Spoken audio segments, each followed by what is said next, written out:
Marissa has the sound.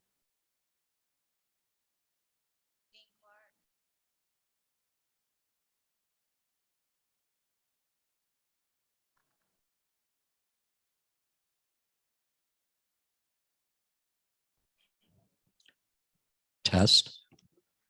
Test.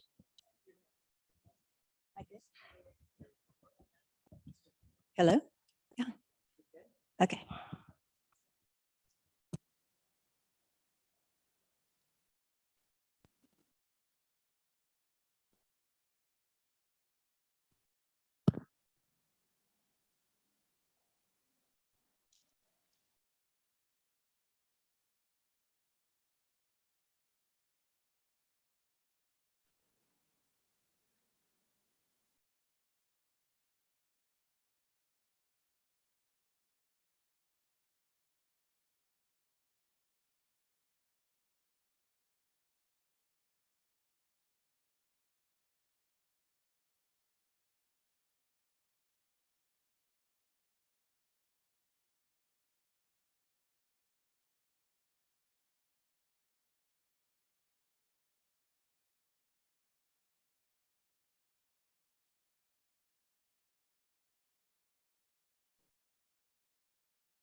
Good morning.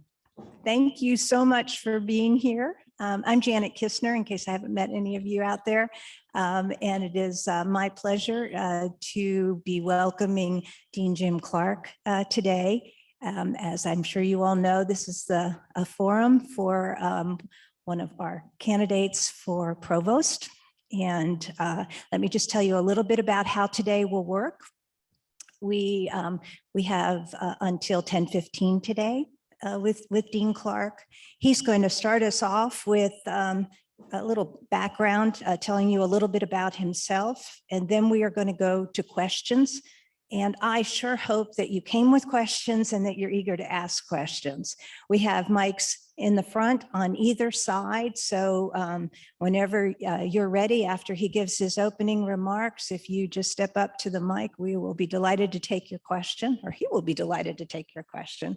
And then we will save about 5 minutes at the end of today's session for Dean Clark to give some closing remarks. And with that, I am going to turn it over to my distinguished colleague, Dean Clark. Thanks, Janet. For a minute there, I thought you would say he's going to start us off with a song or something, but I came prepared. Wouldn't want that. No, you're not. You're right. You haven't. Thank you, everybody, for being here, and thank you for everybody who's joining us on Zoom. I want to start off by just saying it's an honor to be considered for this position, which is a very important position in the university. And it's a little surreal for me because several months ago, I would never have imagined I'd be sitting up here. But I want to thank everybody for their support and their encouragement. And just a little bit about myself. And some people have encouraged me to not go into my childhood too much, but just to talk about where I'm from. But it is an professional hazard as a social worker. I was born and raised in upstate New York in a city called Binghamton, New York, which is near an hour south of Syracuse, New York. And very privileged and very happy childhood and family life. My father was an IBM executive. He was a writer and an artist and a editor. So in our family, reading and writing and the English language was very important. And he was also came from a Irish lineage. So you got all the Irish pieces on that too, especially the humor and a lot of breaking chops in the family, a lot of kidding. My mother was a first generation from her family had immigrated from Lebanon and had done extremely well. And in fact, my starting opening up stores, and they were very entrepreneurial part of the family. It was, I would say, a pretty idyllic childhood. I went to college at a small college, a Catholic college called Siena College up in upstate New York, and had a wonderful experience there. It was a small college, so most of my professors were had their doctorates from Columbia and Chicago and Harvard and places like that. And the classrooms we had 20 people in a classroom. That was a large class. So I got to know faculty and watch how they practiced as professors and instructors, and got involved in research projects. I was a sociology major. And then somebody said, maybe you'd be interested in the social work program. It's not accredited, but you can get a social work certificate. So I took a class in social work and I was really hooked because I couldn't believe there was actually a profession that was thinking through a lot of the issues that were coming up in all my other classes. And I also enjoyed very much my science classes and social science classes. And it was deeply humanity and arts-based university as well. So I got the privilege of a liberal arts education in the best sense of that word. Liberal arts meaning the capacity to get educated in a way that you attain some form of freedom, intellectual freedom. And I think that tradition was very important at the college. I spent a year after that in West Virginia in a Christian community situation where we did housing rehab with some of the poorest families certainly ones I had met. And I met many different types of folks in West Virginia. But it was interesting being one of the few college educated people in any situation, and yet being the least competent at farming, taking care of animals, building homes. It was constantly an exposure to my own ignorance, which, to be quite frank, the people of Appalachia really enjoyed for about a year. After that, I was asked to come back. While I was trying to think of what I was going to do, I was very attracted to law, but I was also very much inspired by what I had learned in college and the social work program about social justice and about service to children and families. And when I was in West Virginia, I connected with families who, in a very amazing way, because of their openness and generosity. And I was very moved and deeply troubled and disturbed by the poverty that I saw and what was happening with children, especially, who were absolutely beautiful human beings, and totally with no power and just suffering with inadequate housing. I would go to houses in the winter and there would be no heat except for a small stove, and kids were being ostracized because of their poverty. And so living through that year, I decided I would go into social work. And I ended up going to the University of Kentucky, basically because I didn't have any money, and they offered me a full fellowship to go. And they were the nicest people I'd ever met because I had grown up in the Northeast, right? And I came in and people were very warm and friendly. And I got to know those professors and instructors and staff, all of them, in the 2 years I was at Kentucky and Lexington. And it was a very different type of education. It was one that I made another experience of ignorance, but this time at the level of very intensely emotional, psychological challenges of doing field work and being challenged to do work with families and children, and often not knowing what I was doing, and then learning to learn from supervisors and colleagues and becoming more. And one of the things you learn in social work is how to become comfortable with your ignorance. How do you become more comfortable with what you don't know? How do you learn to ask for help to figure out things? And I had some ups and downs in my graduate education. I was used to being an A student, and I ran into some trouble in one of my field placements. And it was probably one of the best things that happened to me, because I was finally in a position that many of my clients had been in for their whole lives. And I was able to empathize more, or maybe perhaps less sophisticated, commiserate more with them.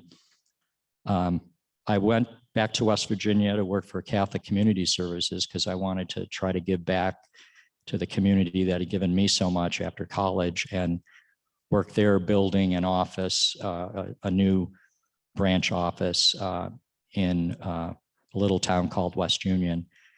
And again, my education of being a young professional and learning my craft. I was recruited to return to Lexington, Kentucky.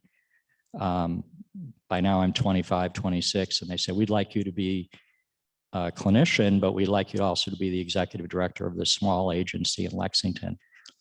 And still having enough arrogance, I said, of course I can do that. And I had a board of some of the most wonderful, most experienced. Most of my board were over the age of 60 and 65. They'd run huge companies, agencies, hospitals, and including a couple of my old professors. So I learned very early about another area to learn about was organizations and working with staff. I was the youngest staff member there, and I happened to be the director. So that was a fascinating experience, and people were very welcoming and supportive, my staff, and the board was patient, and they taught me. And I still think about those people a lot because they mentored me in a way as a young man. But I also understood at that point, I began to understand the power of organizations, of what organizations can do in terms of what much more than an individual can do or a small group of people can do. And I got very interested in how organizations ran. After about 5 years of doing that work, I decided to get a doctorate and was encouraged to by professors and colleagues. So I was fortunate enough to get a scholarship at the University of Chicago, and I had an NIMH fellowship and got very involved in the area of severe mental illness, and ultimately in the area of the intersectionality of severe mental illness and criminal justice, and did a dissertation in the area of men with schizophrenia in prisons in Kentucky, and learned a lot from those. The thing about doing that kind of work is you learn a lot from data, you learn a lot from the reading and the incredible literature and all the work done by people that came before, but you also learn a great deal from the people you work with, if you're willing to listen. And that was the other thing I had to do was be mentored in how do you listen to people that have a severe mental illness and try to hear what they're saying to you.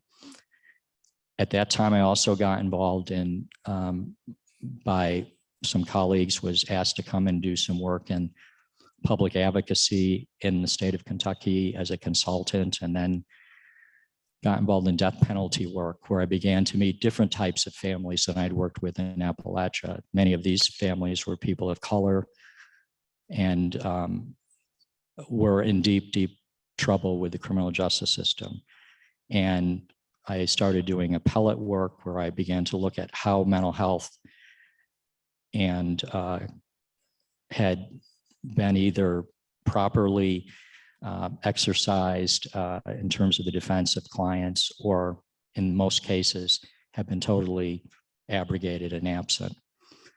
So I met a lot of those men on death row, and I met the lawyers that were working with them and the social workers and psychologists and actually wardens and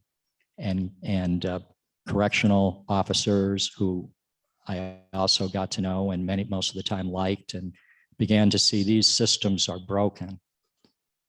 And that's what really determined a lot of my desire to be in higher education, but to keep one foot in higher education and one foot in the community and in this type of work, but also could the power of the university be marshaled to actually address the brokenness of human beings and the brokenness of our society. So that was the way I thought about my work, and to some extent still do. Then I was at Kentucky for 21 years, and I rose through the ranks, sometimes taking on administrative jobs like many of us do, that we didn't anticipate and never sought, but realized how important they were for the organization and for the good of students. I fell in love with my students and learned how to be a faculty member. And then ultimately, after 21 years, I found myself as an associate dean for research and a professor. Spent 3 years at the University of Cincinnati. I was recruited to go and do a turnaround as director of that school. And there was a lot of challenges. I go into that, some in my letter of interest that's online. But I learned so much. I think of it as a boot camp period as an administrator, as an academic administrator, because it was a small school. So you, as an administrator, you had to do everything. We built a great team, and I'm very happy with the experience I had there. And I also had an experience of executive coaching, which is more like a psychotherapy experience, of how do you lead? How, you know, as my coach once said to me, she said, you know, you're a great forensic psychopathologist, you do great research, but this is a whole other skill set that you have got to do. You've actually got to find the positives in everything, not the psychopathology or the pathologies, because you don't see opportunity unless you're open to opportunity. That sounds probably pretty obvious, but for me, it was a huge insight. And then we had to practice that every week. What did you do this week to do this? How did you listen this week? How did you ask questions instead of making pronouncements? My family still thinks I need more work, and sometimes they've asked me to go back to the coach. Probably wouldn't be a bad idea at times. I was recruited by the University of Albany to be dean in 2015. And by that time, I had spent most of my adult life in the South. I had met my wife, who's a Canadian, in Kentucky. We were raising our 3 kids. They were all, 2 of them were in college and 1 was finishing up high school. And I came to the conclusion that my commitment was to stay in public university system and to stay in the Southeastern United States. Because I really discovered I had a commitment to the Southeast and I had fallen in love with the South. So they were very angry at me at the executive recruitment because I immediately had been put up for a campus interview without even an airport interview. I called up, said, I can't go back to Albany. And she said, why? And instead of getting I gave her a very philosophical argument. I can't handle the winters anymore up there. Then this opportunity of Florida State came, and I came here and I got to know, I did the airport interview and then was fortunate enough to be in the campus interview. I just could not believe the friendliness and warmth, but also the opportunities at the College of Social Work. So since 2015, I've been here. And have gotten to know people from, obviously work closely with folks in my college and my research centers who I'm so proud of. Many of them are here today and grateful for. And one of the big reasons I'm sitting here is because of their work and their commitment. And you can't be a leader unless you have a team of people that are willing to work with you. And it's, all of us know, it's not always blissful and perfect and linearly progressive, but to enter the struggle, to do the work day after day for a greater good, for students. So my staff and my faculty, I just learn from them every single day. Even when they often apologize and say, I'm sorry to be giving you this problem. I learned from that. So I want to thank them especially for making today possible. Thank you very much. We're now open for questions, and I certainly will give priority to questions from folks here with us. But as I'm waiting for you to jump up and go to those microphones, I will also say that I will intersperse some questions that have been submitted online. But I see somebody at the microphone. And let me say that when you do come up to the microphone, if you just briefly introduce yourself, that would be really great for Dean Clark as well as for the audience. Thank you. My name is Bonnie Wright. I'm a senior grants analyst. I'm currently with the College of Nursing, where I'm also hoping to do a turnaround. So my question is, knowing that every time we lose a staff member, it costs the university money, what is the one thing we are not doing that we should be doing to retain employees other than salaries? And thank you. I've enjoyed listening to you. I'm not sure I got heard the whole. Bonnie, I had trouble hearing it too. Could you do it again? And we might need to adjust the mic a little bit. Thanks. Give it a try. I caught some of it, but not all of it. Okay. So knowing that every time we lose a staff member, it costs the university money, what is the one thing we are not doing that we should be doing to retain employees other than increasing salaries? Thank you. Thank you. I got that.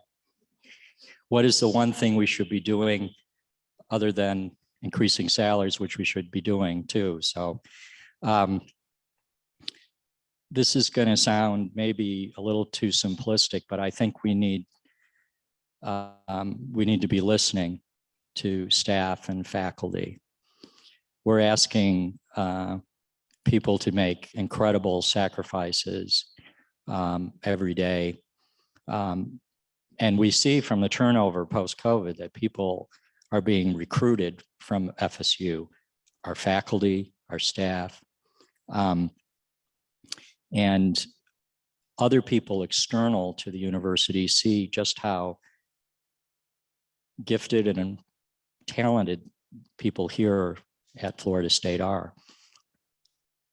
And I think what's lacking sometimes is institutionally and structurally sufficient feedback loops, to use maybe a professional term, to really listen to people. And I'll just give a few examples. One is, I think our staff knows many times what works and doesn't work in terms of infrastructure, academic infrastructure, research infrastructure, administrative infrastructure. And in my college, I know it's tempting as a dean sometimes not to want to hear that.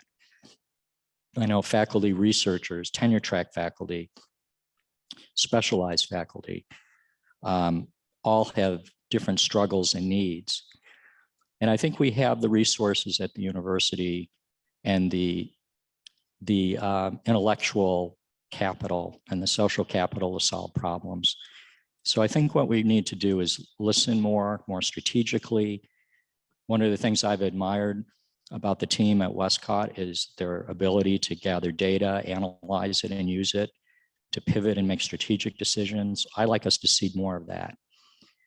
I'd also, if I were appointed to this position, I'd like to spend time listening and meeting with faculty and hearing what their work is like. One of my qualities is curiosity. I'm really curious about what people are doing, what their lives are like, what their experience at the university is like. I'm convinced if we can do more of that, we can make the working life more thrive, help people thrive here in ways. And I don't say that at all to disparage anything that's come before. I just think it's I'm a developmentalist. I think there are stages in organizational life in which you have to take on new challenges. And this new president is asking us to do a lot quickly. And for that to be successful, we are going to have to work in ways that we've never worked together before. We're going to have to look at things we might not have paid attention to before. We're going to have to invest in things that we may never have invested in before. And some of it is probably what some people would consider pretty mundane or pretty ordinary, but that often is where the magic happens. So that for me is what really needs to happen. Thanks for the question.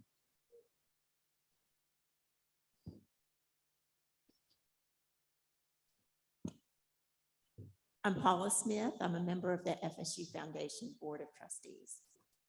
Dean Clark, you've had such an interesting career path that has led you to FSU, but I'm curious to hear you say what in your career as a professional social worker has best prepared you for this new challenge ahead. Thank you. So I think there's a number of people that might be surprised as social work professionals be considered for provost.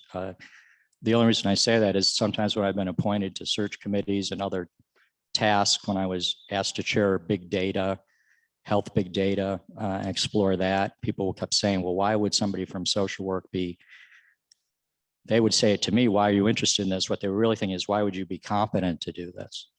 which I totally get. This is university, right? We ask questions about qualifications and competence all the time. We should.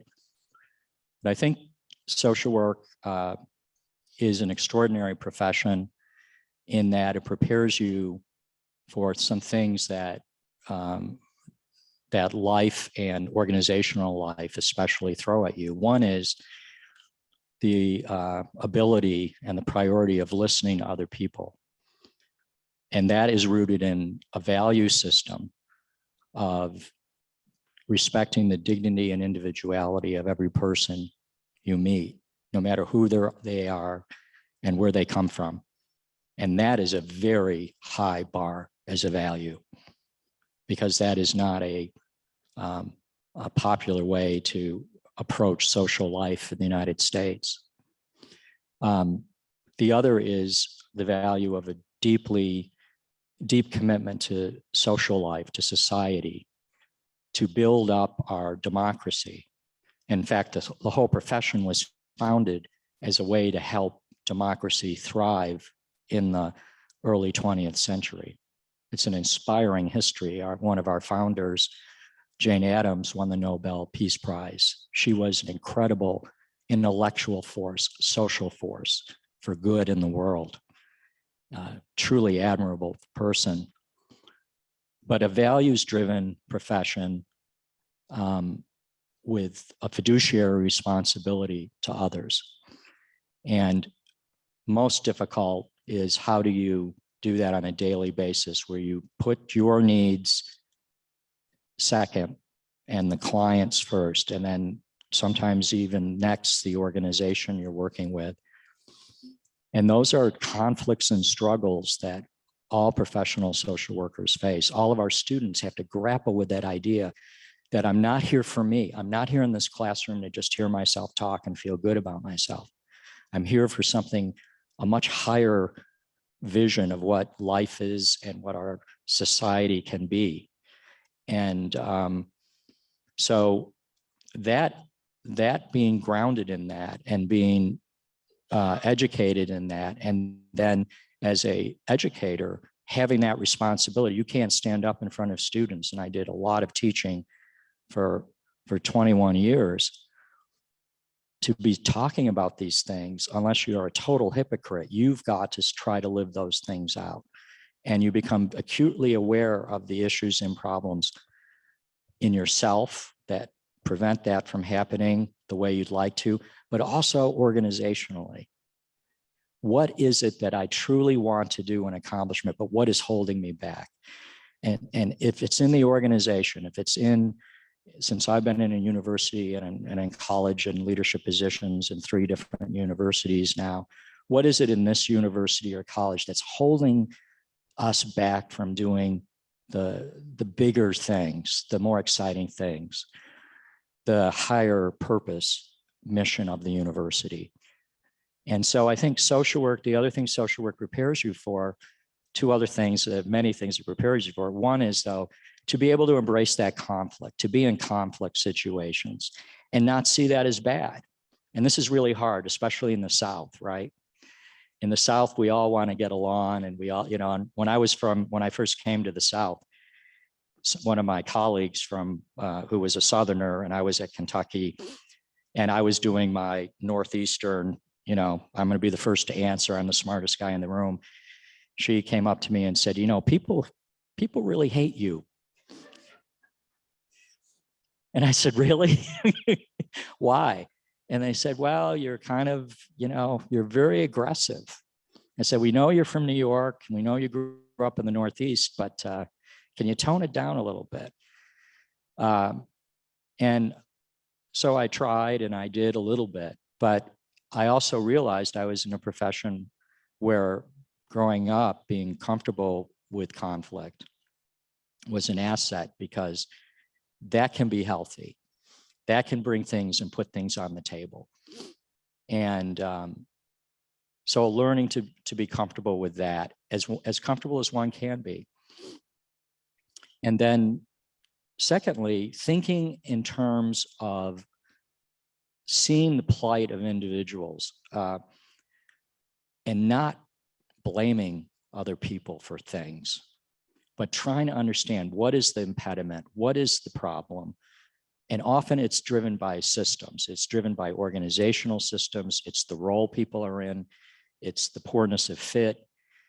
It can be they're not resourced enough. It can be that they don't have the training or the background, or they're just not in the right place.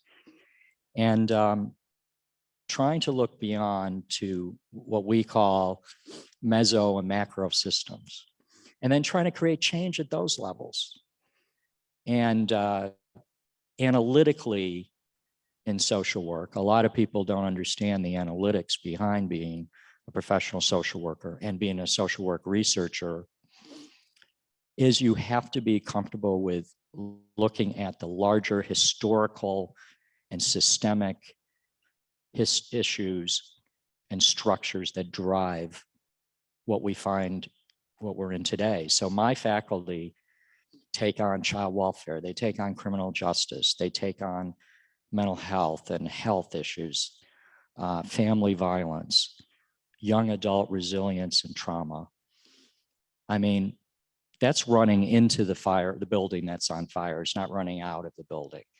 And so you have got to be, as a professional social worker, at all of these different levels of how you practice, whether it be as a professor or teaching, a researcher, a policymaker, a practitioner. You've got to be ready to embrace the difficult.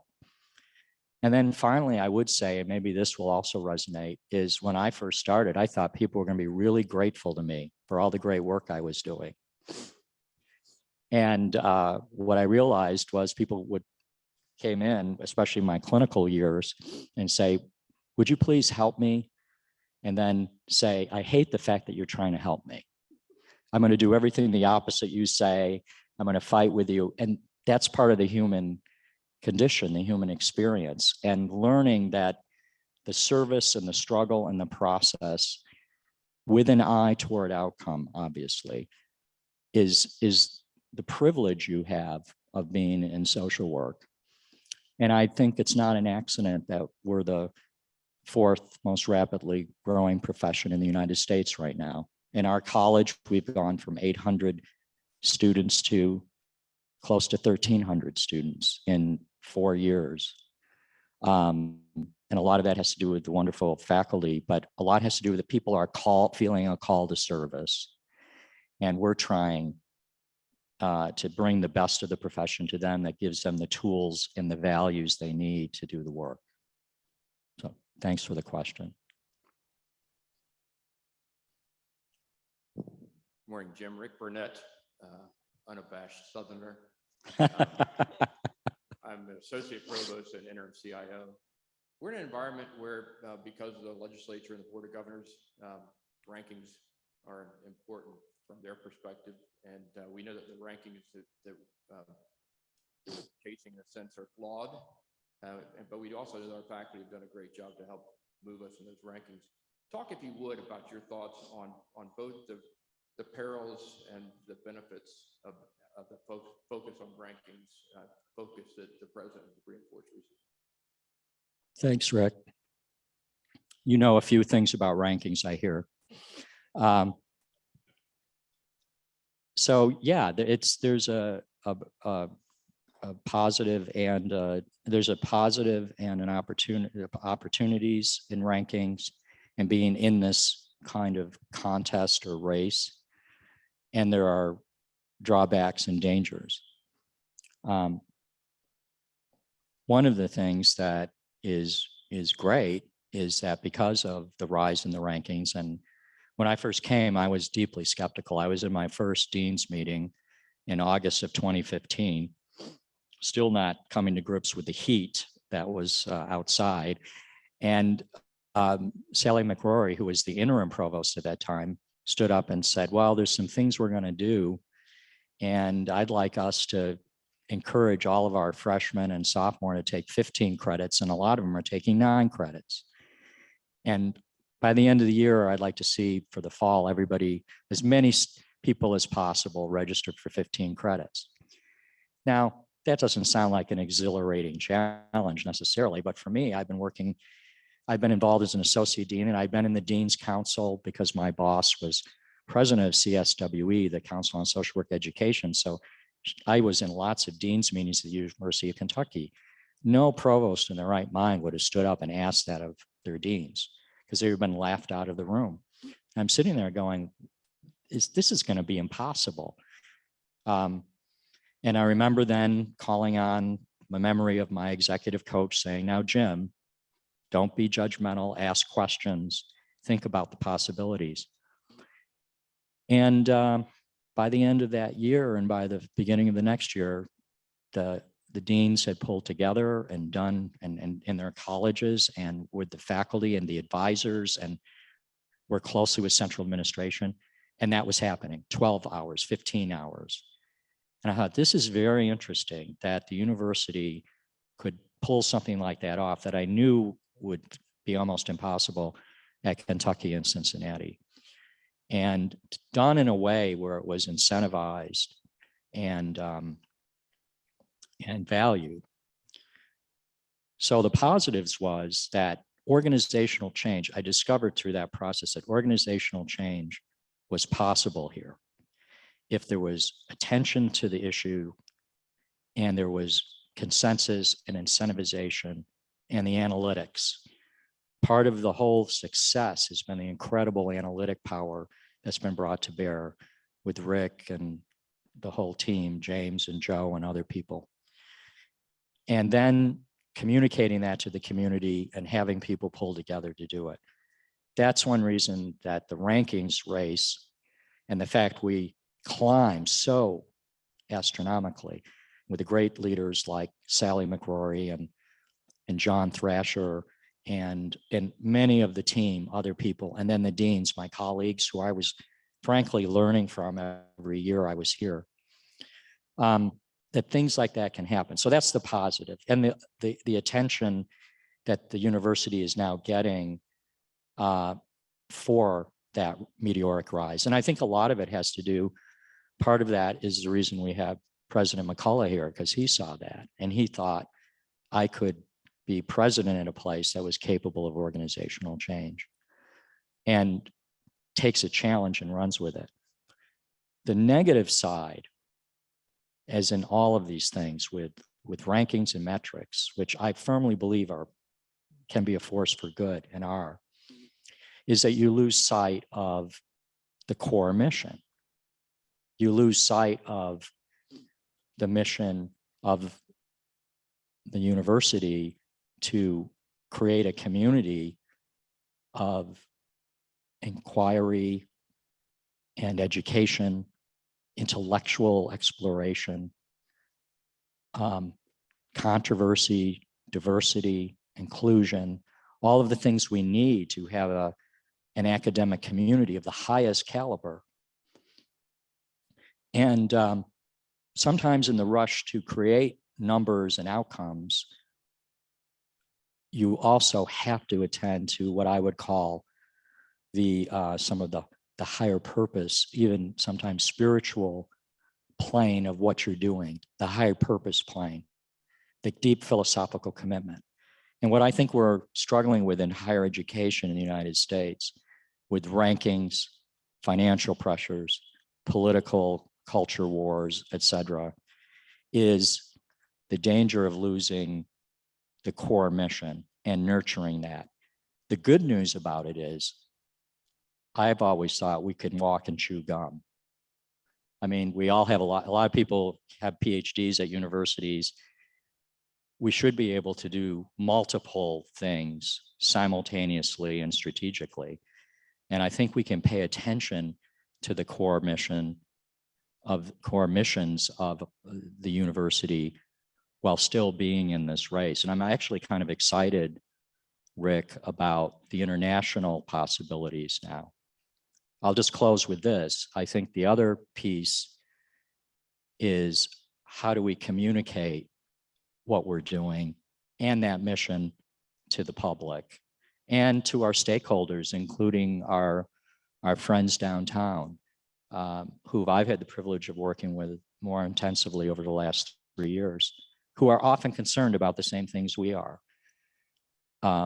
How do we communicate that mission and say, if we lose that, it not only costs Florida State or the university system, it costs the entire American society if the institution known as higher education and the great public university is not cherished and taken care of.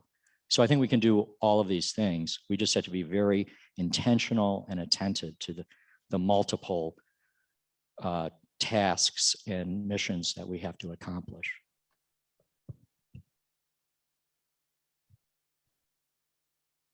Hi. Can you hear me here? Great. I'm Paul Marty, professor in the School of Information. I also chair the Honors Program Policy Committee for the Faculty Senate, and I also chair the Faculty Steering Committee for the Innovation Hub. And one of the things that we talk about a lot on both of those committees is the value that our students get from taking courses from multiple disciplines. So I would love to hear your thoughts on the challenges and the benefits of interdisciplinary education, particularly for undergraduate students here at FSU. How can we encourage more students to take classes outside the silos of their majors?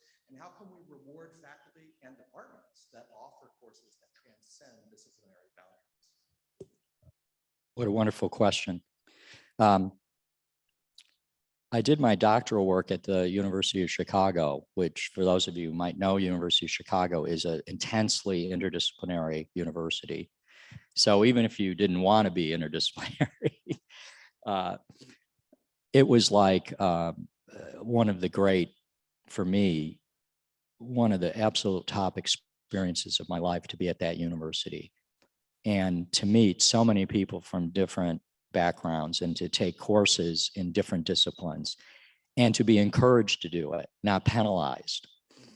And then faculty who were teaching, who were faculty in, say, the College of Law, teaching in the college, in social service administration, medical faculty, teaching in the philosophy, excuse me, department, and then being a student and then watching some team teaching. And then the wealth of seminars and extracurricular activities that went on intellectually and academically, and being invited. I'll tell you one experience very quickly that was kind of life-changing for me. I was interested in judgment and decision-making as a discipline. I felt like I had screwed up a lot as a leader, as a professional, and I knew that decision-making was a really big part of that. And I didn't know, I began to realize there's this whole field of studying how people make decisions. I mean, it sounds terribly naive now, but I didn't understand that. So I had a course at SSA taught by the dean, Jean Marsh, who's a brilliant social psychologist and social work researcher. And she began to talk about the social psychology of helping. So I took that course and there was a big module in there on decision-making. So I thought, well, I'm going to take decision-making and judgment. I went over to psychology and there was a man over there who called himself a quantitative psychologist, who that's what he did all day long. He edited like the major journal of decision-making and judgment. And I thought, I'll take his undergraduate class because I'm too dumb to take the doctoral class, or too narcissistic, maybe. I handed in my first paper. After I handed it in, the next session, he came back and said, "What are you doing in my undergraduate section?" And I said, "Well, I'm really interested in your work and I'm interested in this field, a field now that has become known as behavioral economics, which was kind of forming and coalescing around all these different disciplines. Nobody knew exactly what to call it at that point." And he said, "No, I want you in my doctoral seminar." And I said, "Dr. Smith," I said, I won't be able to do the higher mathematics." And he said, "Well, don't worry." He said, none of the students in the seminar can do the mathematics. I'm the only one who can do the mathematics." He said, "I'd like your view as a social worker. It'll be different. It'll be interesting. I've got economists, business majors, psychologists, sociologists. I'd be really interested in your perspective." And I said, "Well, okay." So I joined the seminar and it was life-changing.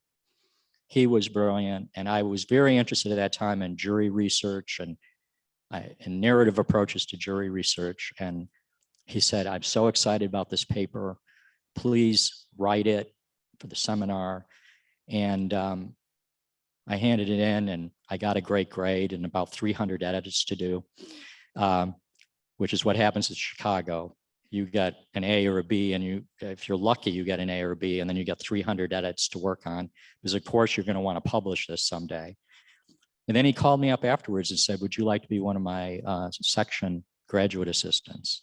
Which I couldn't do at that point, but I was so moved that he would give me that opportunity too. That changed my life. That opened me up to saying, I can study anything if I can connect with the right people and I can have some intellectual humility. We need to do more of that here. And we need to make it possible for faculty to do it and not be punished. There's a recent publication and a recent paper in Science on entrepreneurship and innovation and how universities have to change. You can't say to faculty, let's be innovative, let's be entrepreneurial, and then do everything you can to punish them for being that way. It's the right thing to do. It's what we need to do. I know it's what the president wants us to be doing. He's an example. My gosh, he's in the National Academy of Inventors. But we're going to have to look at our structures here for students and faculty. It's going to be difficult, but I think we can bring the analytic power that we brought to the rankings challenge. And I think this is the sort of things that will help us internationally and nationally in our rankings. But most importantly, we can give our students experiences of what they need to be prepared to do in the world. The world isn't siloed. You go into a Fortune 500 company, you go into a huge social service agency, you go into hospitals or other institutions. You got to be able to work in teams, you got to be able to be interdisciplinary, and you've got to be able to embrace that challenge. And to as one person told me recently, Jim, your students need to be sturdier. They need to be smarter and sturdier. And after I got over being very insulted and angry about the comment, about a week later, I said, that is a beautiful way to think about it. And interdisciplinary work is an incredible way to create smarter and sturdier students and smarter and sturdier faculty and more innovative faculty, and doing that at the research level and at the, but I do know here, it's not for the lack of desire to do it. It is often the structures here, and that's going to require work.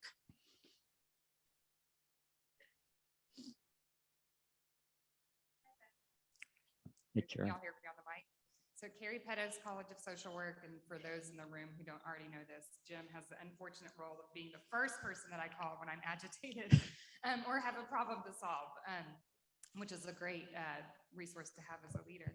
So you've touched on these two issues just briefly, but I'd love to hear you talk more about first, how universities around the country are grappling with the fact that their diversity, equity, and inclusion strategies have been insufficient to date. So how do you see your role if you were to become provost in improving those efforts at FSU, particularly for faculty? And then the second piece I would love to hear you talk about a little bit more is, I know one of your strengths as a leader is your intellectual curiosity, and how supportive faculty can experience that. How do you see balancing administration with really supporting intellectual efforts among faculty's research at the university? Great questions. As usual, two very challenging questions. The first one on diversity, equity, and inclusion. I've been reading a lot over the last couple of years about the higher education challenge. What we're doing in higher education is really incredible. We're saying, on the one hand, we have to have intellectual freedom, robust argumentation, which is about often conflict, intellectual conflict. You can't create great academic and research outcomes without conflict, without challenge. I wish we could, because life would be a lot easier and a lot more fun. But conflict and again, at the University of Chicago, if you had not been in an intensive argument that day, they considered you weren't doing your job as a student or as a professor. At the same time, to do that effectively, there has to be a level of psychological safety to do that. Because you can't be introducing new ideas or contrary ideas or introducing the counter argument if you're going to be stigmatized, ostracized, beat up every time you do that. And we know that from social learning theory, right? But the university is asking for both to happen at the same time, to create a climate of inclusion and psychological and social psychological safety while embracing its mission of academic argumentation, innovation, entrepreneurship, which requires social psychological safety. So when I step back and look at that, I say we have an inherent tension, dialectic attention here. So what we do is we have to acknowledge that tension. And we have to think about activities we do in both domains as attending to the other domain without hurting the other domain. The other thing is we're finding, and there's some wonderful opportunities to test out, how can we do this? I think one of the things that has been very exciting for me is working with my colleagues to develop the FSU Student Resilience Project, but then to evaluate it and to nuance it and to adjust it. A lot of that came out of bringing students in and faculty in who had new ideas. And there was a lot of controversy. I went to Sally and said, I want to talk about all the things public relations don't want us to talk about. I want to talk about drug use. I want to talk about sexuality and sexual identity and trauma and alcohol and drug use. And she said, this is what we're struggling with. We're struggling with suicidality. We're struggling with all these other issues, mental health issues. And a lot of it is many of our students are in an environment where they're being asked to do huge intellectual lifts, but they're not emotionally able to do it. And they don't feel safe. And the same thing we're learning more and more about faculty too, they struggle. So bringing people together, designing a project, talking about these issues. And then I sent it back to Sally and showed her. And I said, Sally, the PR people are going to hate this. Comms is going to hate this. The lawyers are going to hate this. And she said, we're going to move forward with it. And President Thrasher wanted to move forward because what they realized at bottom was if we don't grapple with these issues and we don't focus on what needs to be worked on in these areas, they will haunt us. They will drive the negativity and the pain in the lives of people in the university, including our students, but then also our faculty and staff. So another social work skill is bring it out, put it on the table, analyze it, work on it, but do it as teams and bring lots of partners in. So I think in a way, I'll just close this piece of the answer is inclusion is the best, and diversity is the best way to get to intellectual excellence. And the striving for intellectual evidence is the great challenge and the great opportunity to do diversity, equity, and inclusion because of the tension. So you take the tension and you see that they are informing each other. And so I hope that answers that part. And then the curiosity question in administration. I think about Project Aristotle at Google. My mind works a little weirdly, but one of the things they wanted to say is, what makes a great team at Google? What make great teams? And all the engineers said, well, any team you got an engineer on is going to be great. Get rid of the lawyers, get rid of the design people, get rid of the marketing people, the business people. You have a great team. Every team, if they were all engineers, they would be great.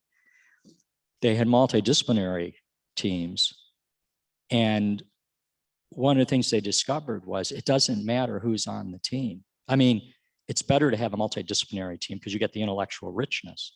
But they said the number one issue was psychological safety, was the ability to develop these feedback loops inside the teams where anybody who had an important idea or an experience could talk about it and not be punished, but be rewarded about it. Not that their idea was adopted by the team or brought to realization, but the fact is that people were encouraged to use themselves as people and as professionals and be able to express. And then clarity of purpose and focus. All that requires an administrative curiosity. So if we are, one of the things I think Sally and Westcott and the whole team, what they're at their best is when they're curious, when they're seeking information, when they're asking for help, and when we're at our worst administratively, and I include this as a dean, is when I make a decision without thinking through or asking anybody, what are the consequences of that decision? Or how could this be better? It almost always is better when you ask for this kind of input. And that's curiosity. And I think it's one of the great strengths of being a successful administrator. Thanks for the question. Pause. I'll welcome both of you, but I'm going to do one online before the online community. Yes, you don't want to earn the ire of the online community. This is a question submitted, and it's one of those topics people often don't want to talk about. The Thank you, question Janet. is, there have been recent news reports concerning faculty accused of sexual misconduct. What will you do to change the culture at FSU so that this conduct is not tolerated? Please include actions that can be taken. Yeah, that is tough. And the abuse of power, especially when expressed sexually, but it can be expressed in many ways, is one of the inherent problems in an enormous institution and organization. And we've worked together on these issues. One of the things that's difficult is I have felt as a dean, when faced with those issues in my college or faced in the area of my responsibility, is that there's been zero tolerance for even the risk of sexual exploitation.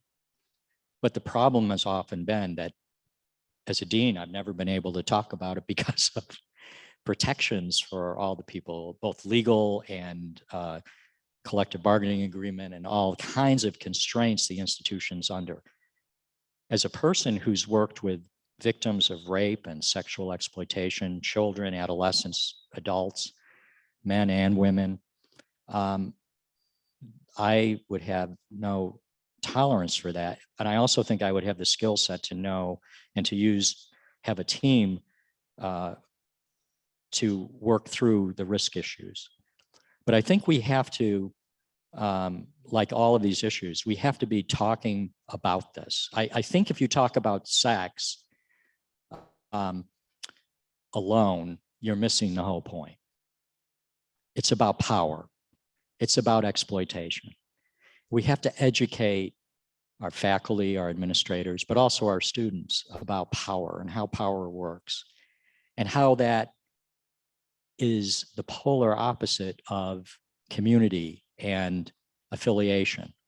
Power is important and it can be useful, but when it's misused and abused, it becomes terribly traumatic and destructive.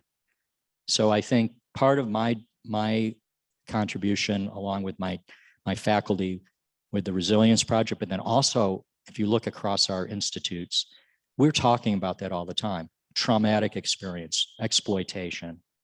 How do you respond to that? So there'd be a commitment for doing that in terms of education. And I think administrators need to talk about it. So I think part of what I would do as a provost is to say, what are the issues we have in terms of the exercise of power at the university? How can we make them productive and create thriving situations? I will tell you though, in my experiences and I know there's been very tragic, terrible things I've been reading about in the paper, where a faculty I've had colleagues from other colleges suddenly disappear, like they were transported to another planet. And then 6 months later, we find out what happened. I just wonder if there are other ways we can communicate and deal and discuss these things. We have, and then we have to support our students, and we have to support our faculty and staff who have been the targets of that kind of power, and sit and talk with them.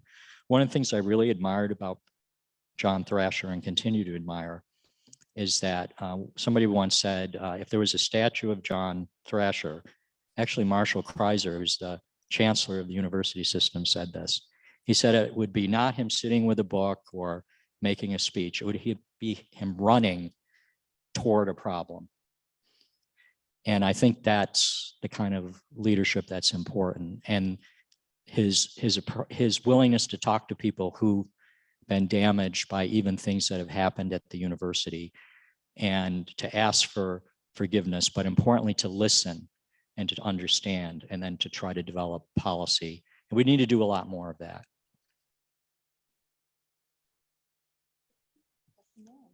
Good morning, Dean Clark. My name is Kamari Garner. I'm an undergraduate student here at Florida State, and I also represent the College of Music and the Student Senate. In my experience, students like myself receive a high level of education here at our university. My academic career at FSU has been marked by high levels of engagement by our university faculty and a deep immersion in our student life. One of the more meaningful adversities that face students like myself can be the university's reliance on student activism to fulfill some of our diversity, equity, and inclusion initiatives set forth in the university strategic plan. At times, this burden can cause mental health issues and academic underperformance. My question is, would you agree that student activism is an important part of the academic journey of our students here at FSU? And if so, how can we further support students in our journey to become leaders of not just tomorrow, but today? Do you need to say it again? Could you repeat the question, Maury, Yeah. and just Just tilt the go a mic little up slower? bit more. We 'Cause just impressed Okay. I don't think as fast as you do. My question is, would you agree that student activism is an important part of the academic journey of students here at FSU? And if so, how can we further support students in our journey to become leaders of not just tomorrow, but today? Yeah, it's a great question. I was a student in the 1970s, and being an activist was a compliment. It was considered to be something important. Then you get into social work, and being an activist is seen as a very high level of practice. I think that, yes, student activism is important, and working with students, talking with students, creating those opportunities. One of the things is, what type of activist does a person want to become? Do they want to become someone who is actually creating an outcome that is of great benefit to the people they're advocating for, and or are they more interested in the drama of being an activist? And I know I confronted that myself, because I often found myself in different movements at the University of Kentucky, and then even as an individual citizen, where I was creating more heat than light.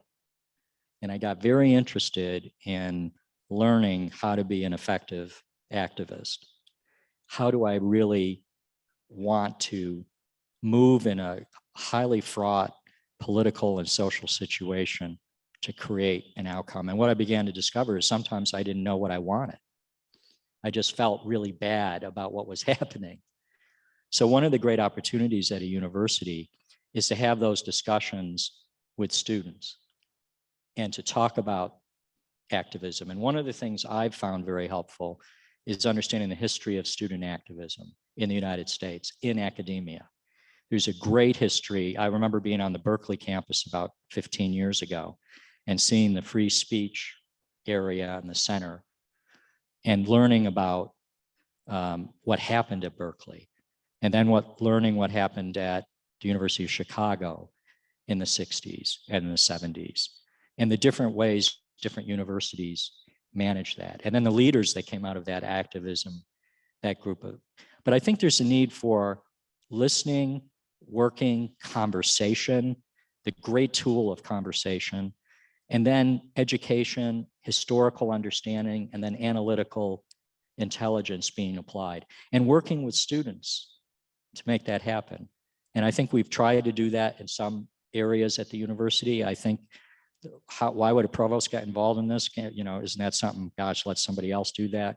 I would love to work with our leadership across the president's cabinet to talk about this and to think about, there's a whole academic piece to this that can be part of curriculum, can be part of extracurricular activity, so that young leaders can develop in a way that it's highly intelligent and effective, and that people can walk away with an experience that their voices have been heard and valued. But they also have new tools as they graduate to take this work and bring it into our society, which so desperately needs it.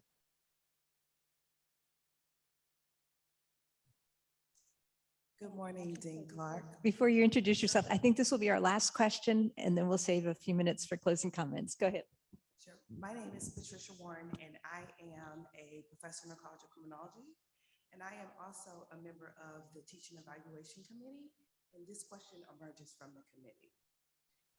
Over the last 15 years, there has been significant research in how to teach more effectively and inclusively. But many of these methods are often slow to be adopted in our classrooms, especially in environments where there's limited rewards for teaching.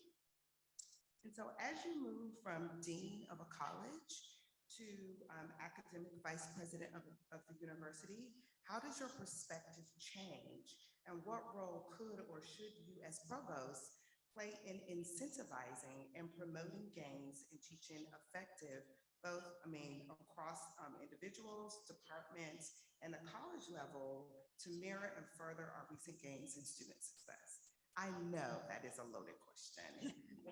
Written by committee. And you don't seem disappointed that it's a loaded question. Yeah, it's an important question, and most important questions are pretty loaded. I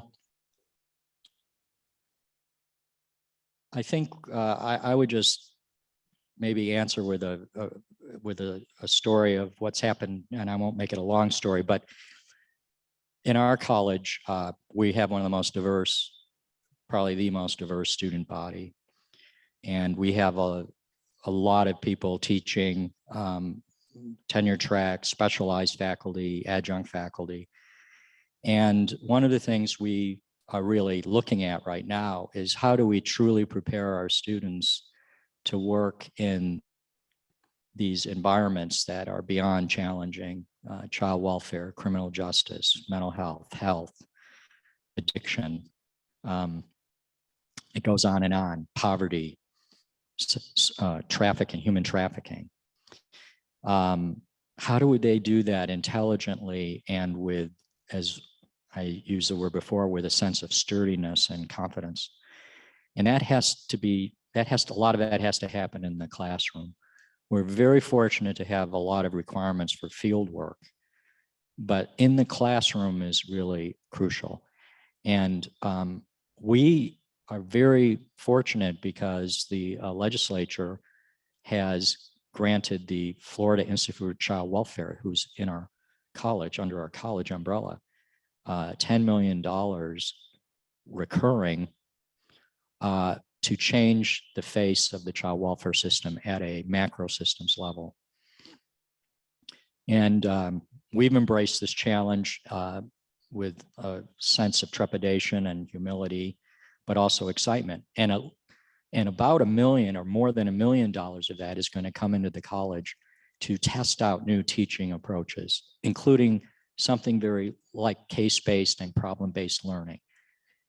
Instead of the lecture, instead of the PowerPoint and the students sitting in the PowerPoint, and we do have robust discussion in groups, our faculty does a lot of that, but to change the nature of flipping the classroom and bringing the world into the classroom. And the world involves complex, wicked problems, as my friend Tim Chapin would say, filled with issues of diversity, equity, inquiry, but and inclusion issues, difficult clinical problems, legal problems, ethics problems, moral problems.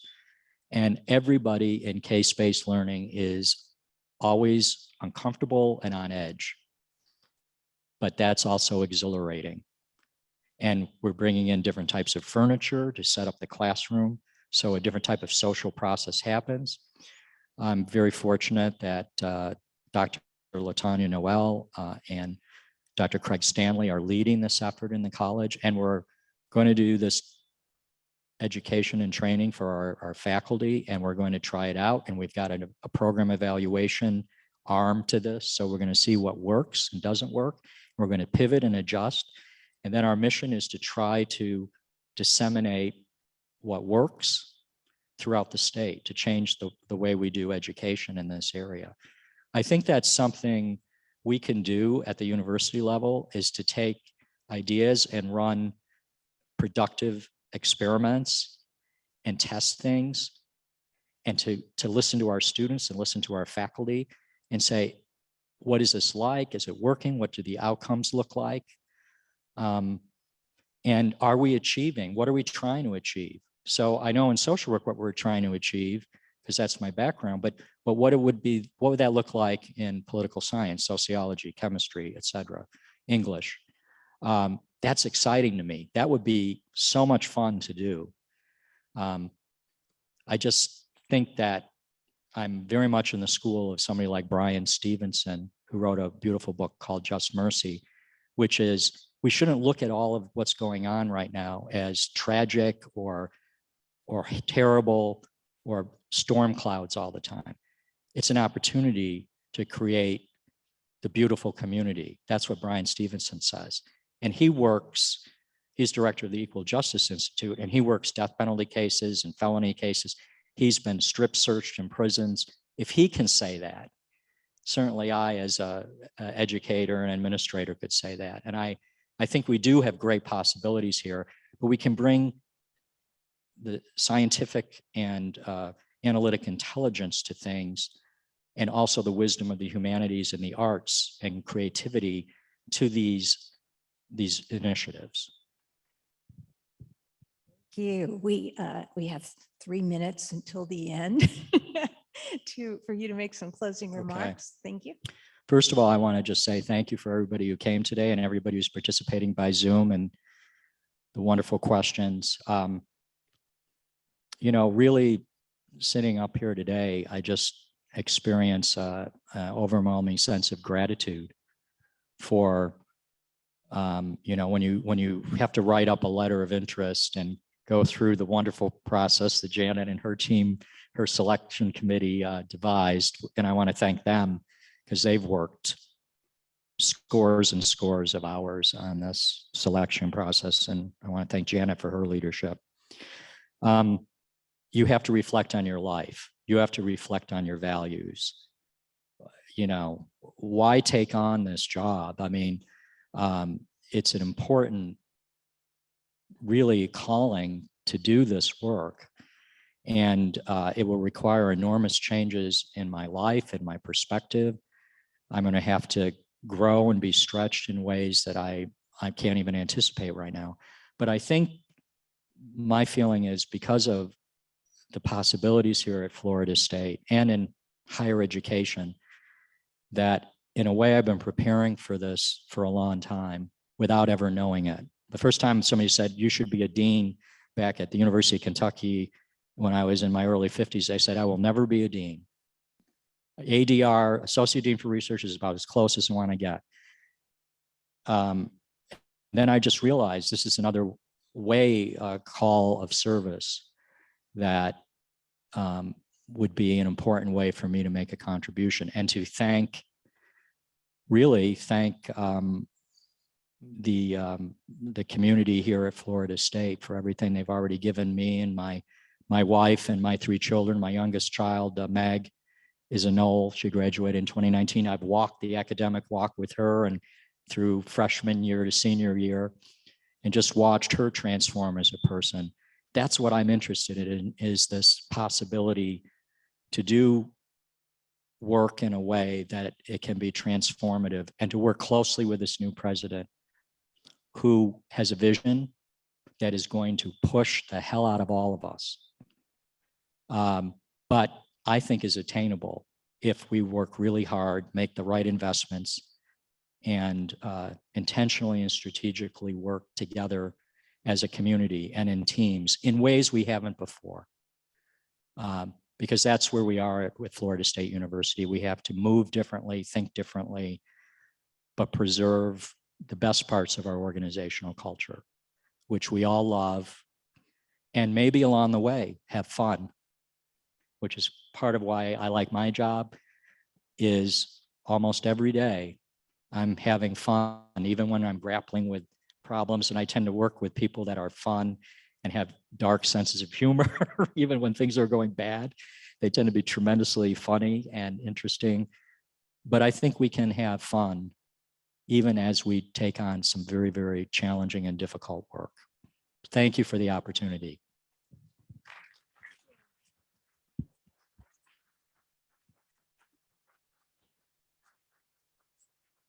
I really appreciate this time with you, and I am also extremely grateful to all of you for being here today. I know it's the last day of classes. It's a tough day to be to making time in your schedule. So thank you for being here, for asking questions.